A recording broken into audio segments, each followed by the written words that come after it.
Bonjour à toutes et à tous, je suis David, chef de produit chez Oppo et aujourd'hui je vous propose de parler de charge rapide et d'autonomie. Mais avant, petit récap sur Oppo, peut-être que vous ne connaissiez pas la marque. Oppo, c'est une marque d'électronique qui est née en 2001, qui est d'origine chinoise et qui d'abord était spécialisée dans la fabrication de lecteurs Blu-ray et de matériel home cinéma haut de gamme avant de se lancer dans l'industrie des smartphones. Aujourd'hui, Oppo, c'est le 5e fabricant mondial de smartphones et c'est aussi un acteur important d'innovation. D'ailleurs, Oppo se distingue tout particulièrement dans la charge rapide, qui est le thème qui nous intéresse aujourd'hui. Je ne sais pas si vous avez entendu parler de cette enquête, mais pendant le premier confinement, nous avions fait faire une étude par l'IFOP sur les usages du smartphone pendant la période de confinement. Évidemment, ce qui en était ressorti, c'était un usage plus intensif, mais ce qui est particulièrement intéressant de noter, c'est que parmi les 3 critères les plus importants dans le choix d'un téléphone pour les utilisateurs, c'était la vitesse, l'autonomie et la vitesse de charge. Et je trouve ça particulièrement intéressant comme donnée parce qu'on pourrait imaginer qu'en restant à la maison avec des prises secteurs un petit peu partout, ça pourrait être un critère secondaire. Mais l'on constate que les utilisateurs accordent énormément d'importance à l'autonomie et à la vitesse de charge. Il faut savoir qu'aujourd'hui, les constructeurs se heurtent à une problématique qui est que les smartphones sont de plus en plus performants et sont de plus en plus sollicités également. Seulement, on ne peut pas agrandir indéfiniment la taille de la batterie, sauf si on veut se retrouver avec un téléphone qui ressemble à une brique, ce n'est pas vraiment ce qu'on recherche. C'est pourquoi la vitesse de charge est importante aujourd'hui, ainsi que l'optimisation de l'autonomie du mobile. Avec une recharge rapide, je peux me permettre de charger mon téléphone au dernier moment, et je sais qu'en 5-10 minutes, je serai OK pour au moins une demi-journée. Et ça, vraiment, ça change la vie. Alors je sais qu'il y a toujours des personnes sceptiques qui se disent « moi, je charge mon téléphone la nuit, je n'ai pas besoin de charge rapide ». Alors, je suis presque sûr que j'avais le même discours auparavant quand je n'avais pas expérimenté encore la charge rapide.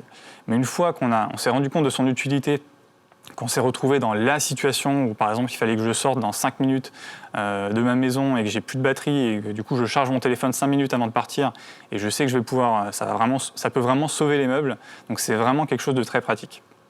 Alors après il y a une autre question qui revient également souvent, qui est les effets de la charge rapide sur la batterie. Est-ce que ça l'abîme plus vite ou pas ? Et c'est là où la charge d'Oppo est particulièrement intéressante puisque la charge rapide VOOC et Super VOOC d'Oppo fonctionnent à basse tension et à courant élevé. Qu'est-ce que ça veut dire ? Je vois déjà des sourcils qui se froncent. Il faut savoir qu'il existe aujourd'hui beaucoup de charges rapides à haute tension.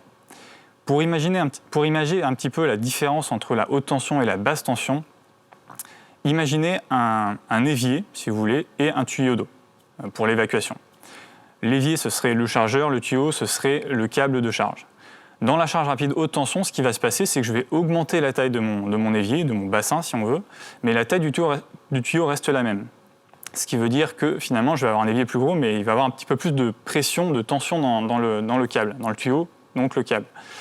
Dans la charge rapide basse tension de chez Oppo, c'est le contraire qui se passe. On a gardé la même taille d'évier, mais par contre, on a augmenté la taille du tuyau.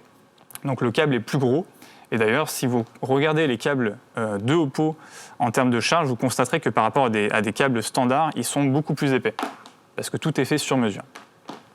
L'avantage de cette solution, alors évidemment c'est un petit peu plus compliqué que ça, hein, là je fais une image un petit peu grotesque exprès, mais l'avantage de cette solution, c'est que ça ne va pas abîmer la batterie plus rapidement, puisque ça va permettre d'éviter une surchauffe de la batterie. Par ailleurs, Oppo utilise également les meilleurs composants de l'industrie et tout est fait sur mesure, que ce soit le chargeur, le câble ou le téléphone, pour pouvoir supporter une charge d'une telle puissance.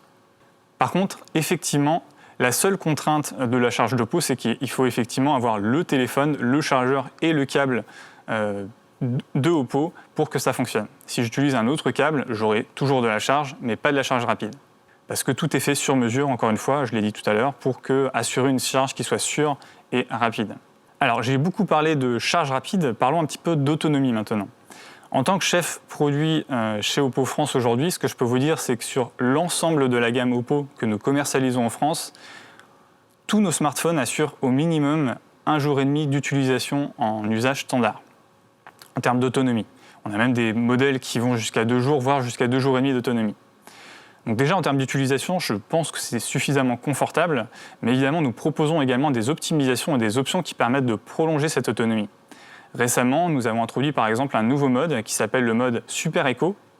Et dans ce mode, je peux choisir jusqu'à 6 applications sur le téléphone afin qu'il se concentre sur ces 6 applications seulement pour booster l'autonomie.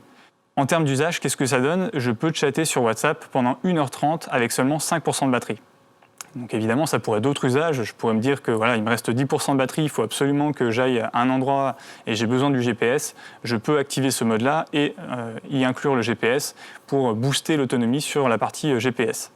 Évidemment, nous avons ajouté également de nombreuses autres optimisations qui permettent d'optimiser l'autonomie de la batterie, comme par exemple par rapport à l'écran, puisqu'aujourd'hui nous avons des écrans avec des taux de rafraîchissement plus élevés, donc qui consomment potentiellement plus, ainsi que d'autres optimisations de la RAM notamment, qui permettent d'améliorer l'autonomie de manière générale. Et pour finir, je voudrais faire un petit teasing. Je sais que parmi ceux qui nous connaissent bien, beaucoup attendent la charge rapide sans fil de chez Oppo.